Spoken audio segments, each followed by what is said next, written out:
What are the first things that come to your mind when you think of Vegas? Probably casinos and drinking and showgirls and probably what resort you're gonna be staying at. And if you've ever listened to anybody talk about Las Vegas or type it into a search bar, Caesars Palace and the Bellagio are gonna be the most mentioned resorts. So with prices much lower than they usually are, I booked a ticket to Vegas, one night at Caesars Palace and one night at the Bellagio, and I wanted to share with you guys which was better. The results might shock and confuse you like they did me, but let's jump right into it.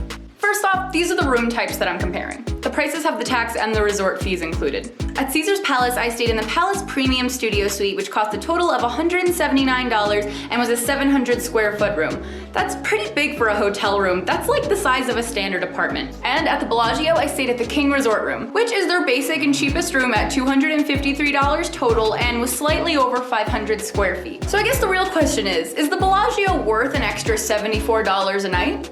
Let's start off with the room size. I loved the layout at Caesars Palace. The double-doored shower was something I've never seen before. I loved that there were two completely separate bathrooms, so if you're with someone else, you could both get ready at the same time without fighting over the mirror. I also loved all the closet space there was, how there was room for 2 desks and an entire L couch. It really felt like a resort type room. The size of the room at the Bellagio wasn't bad, but it was your standard hotel size, nothing extra special or weirdly shaped. I did really like the curtains you can open with a switch though. That was cool. I definitely played with that for a while. And the decor was really nice and artsy. Both rooms had fridges filled with drinks and alcohol to purchase, but only Caesars Palace had snacks and other items for purchase as well. But Caesars did have a note on there that if you wanted to use the fridge for personal use, it would be $75, which is ridiculous, but the Bellagio didn't specify. Both rooms had a big luxurious tub, and the one at Caesars had small jets and the Bellagio did not have any. I also really loved the mirror next to the tub, made the room look bigger. The lighting in the bathroom at the Bellagio was great, but the light bulb in the side mirror was shattered. Ooh.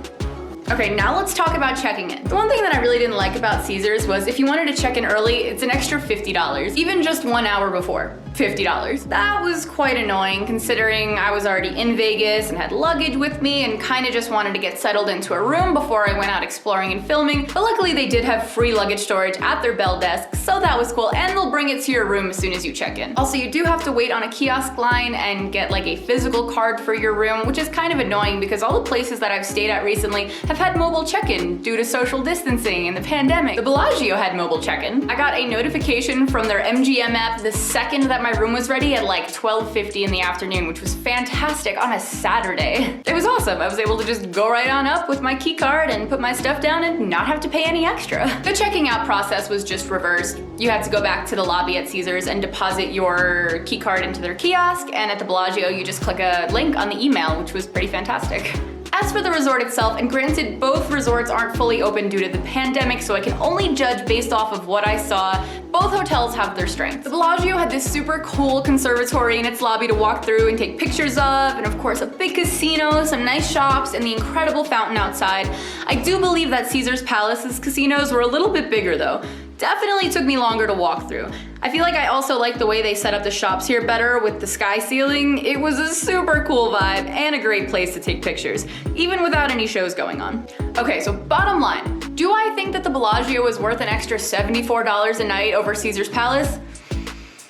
No. And honestly, I probably wouldn't stay there again when I know that I have a bigger and cheaper room right next door and I can still access the Bellagio to go walk around and see and use their casino in. I was honestly quite surprised because from what I heard, it seemed like the Bellagio was going to be the better of the two. The top hotel in Vegas even. But from my personal experience, that didn't seem to be the case. Granted, I did rent the cheapest room they had. I'm sure if I rented a $1,000 a night room, it would have been a lot nicer, but I was trying to compare hotels, so I wasn't really going to buy those.